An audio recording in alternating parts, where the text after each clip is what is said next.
여러분들은 사람이 아닌 존재에게도 사랑을 느끼시나요? 귀여운 동물들이 아니라 외계인과도요? 아니면 로봇과도요? 안녕하세요. 문화클럽의 여름, 단호, 윤경입니다. 아까 제가 드린 질문 두 분은 어떻게 생각하시나요? 가능하지 않을까요? 왜 그런 질문을? 여기 외계인과 사랑에 빠져 돌이킬 수 없는 선택을 한 인물이 있습니다. 이런 이야기가 책에서 등장한다면 SF 소설로 분류가 되겠죠? 오늘은 이렇게 과학적 판타지가 섞인 SF 소설에 대해서 이야기를 해보고자 합니다. SF는 사이언스 픽션의 줄임말로 과학적 사실이나 가설을 바탕으로 작가가 새로 구성한 세계에서 펼쳐지는 이야기를 담은 문학 장르를 말합니다. 네, 어렵게 생각할 게 아니라 저희가 흔히 잘 알고 있는 올더스 헉슬리의 멋진 신세계도 SF 장르에 속하고요. 우리나라에서 특히나 인기 많은 작가 베르나르 베르베르도 SF 소설을 쓰는 작가라고 할 수 있겠습니다. 이 외에도 테드 창, 켄 리우, 르빈 등 역시도 유명한 작가들이죠. SF 소설은 장르 소설의 하위 분야로 분류할 수 있습니다. 인터넷 서점 알라딘에서는 추리 소설, 판타지, SF 소설, 호러, 무협, 액션, 스릴러, 로맨스 소설 등을 장르 소설의 하위 분야로 두고 있습니다. 장르 소설은 2019년쯤부터 국내 출판업계에서 성장세를 보이고도 있어요. 개인적으로는 2019년 중순 김초연 작가의 우리가 빛의 속도로 갈 수 없다면 출간 이후 2020년 중순쯤부터 청선란 작가의 어떤 물질의 사랑 그리고 천개의 파랑이 잇따라 출간된 영향도 있다고 생각해요. 국내 대형 출판사에서는 장르 소설을 전문으로 하는 브랜드도 런칭하고 있습니다. 미음사의 황금가지 외에도 동아시아 출판사의 허블이 이에 속하죠. SF 소설만을 전문적으로 다루는 아작, 안전가옥 등과 같은 출판사도 새롭게 등장하고 있습니다. 대표적인 한국의 SF 작가에는 김초엽, 천선란, 듀나 등이 있는데요. 아니 우리는 정세랑, 김초엽, 천선란이 동시에 활동하는 바로 지금 한국의 현대문학을 특히나 SF를 읽어야 한다고요. 그래서 지금 본격적으로 영업을 시작해보도록 하겠습니다. 왜 SF 소설일까요? 가장 큰 이유는 바로 재미입니다. 그렇다면 우리는 과연 어떤 부분에서 SF 소설의 재미를 느낄 수 있을까요? 먼저 SF는 독자들에게 완전히 새로운 세계를 소개합니다. 그 과정에서 과학기술을 접목시킴으로써 작가가 구현한 새로운 세계에 그럴싸한 과학적 근거를 덧붙이죠. 그럼 이제 저처럼 과학을 잘 모르는 사람들은 우와 신기하다고 이제 홀라당 넘어가고 이야기에 더 빠져들게 됩니다. 이에 더해서 보통의 사람들이 등장인물로 나오고 또 제법 일어날 법한 이야기들이 나오기 때문에 혹시나 나의 현실에서 마주칠 수 있지 않을까 하는 그런 귀여운 기대도 품게 됩니다. 제가 아직도 호그와트의 부엉이를 기다리는 것처럼요? 그거는 너무 비현실적이잖아요. 오늘 추천해드리는 책들은 독서 습관이 잡히지 않은 분들을 위해 골라보았는데요. 이 과정에서 저희가 가장 중요하게 생각한 포인트는 완독의 경험을 선사하는 것입니다. 자신의 취향에 맞는 책을 텐션감 있게 끝까지 읽어낸 경험은 다음번 책의 표지를 넘기는 그런 힘이 되어주니까요. 그래서 저희가 이번에 준비한 책들은요. 과학기술에 대한 서술이 너무 길거나 깊지 않아서 읽기에도 편하고 스토리 전개도 빨라 책장을 비교적 쉽게 넘길 수 있는 책들입니다. 먼저 소개해드릴 책은 전삼회 작가의 궤도의 밖에서 나의 룸메이트에게 라는 책입니다.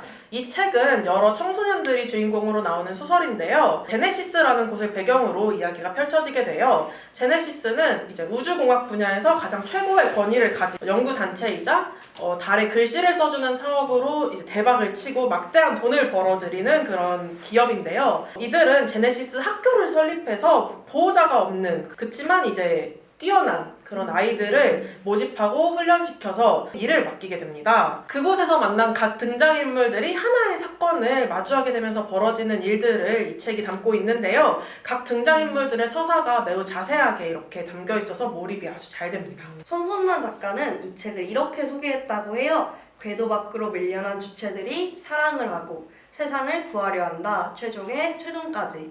이 소설을 읽으며 나는 또 한 번 확신한다. 세상을 바꾸기 위한 단 하나의 자격이 필요하다면 그건 바로 간절함이다 라고요.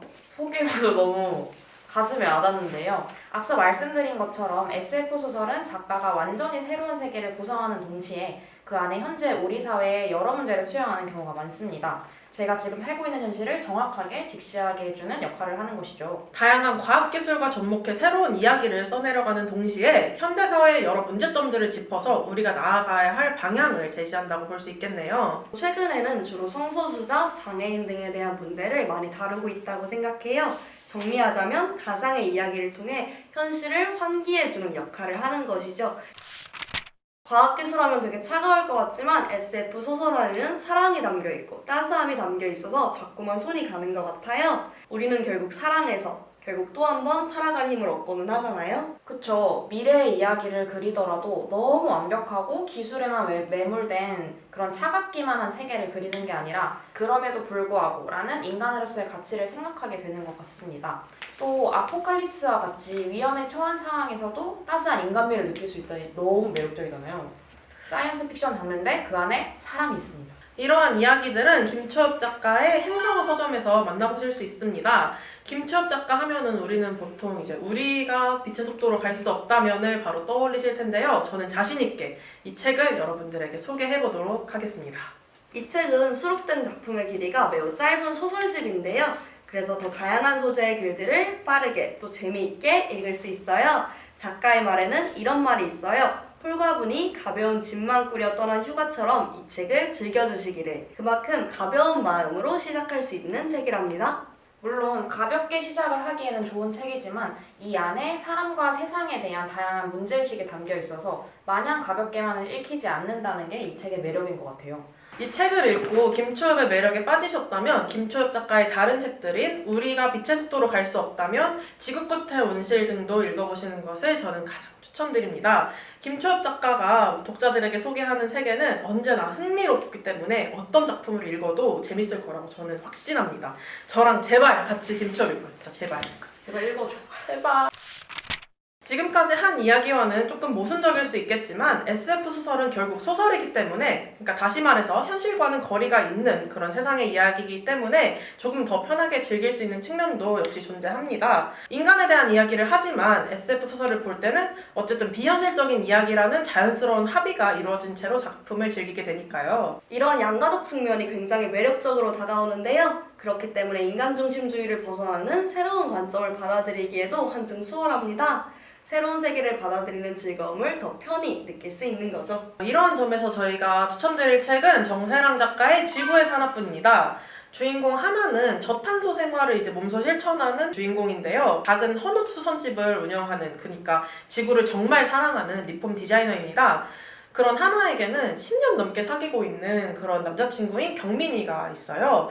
하나는 자유로운 영혼의 소유자인 경민이 자신의 사정을 고려해주지 않는 것 같아서 조금 이제 서운함을 느끼곤 해요.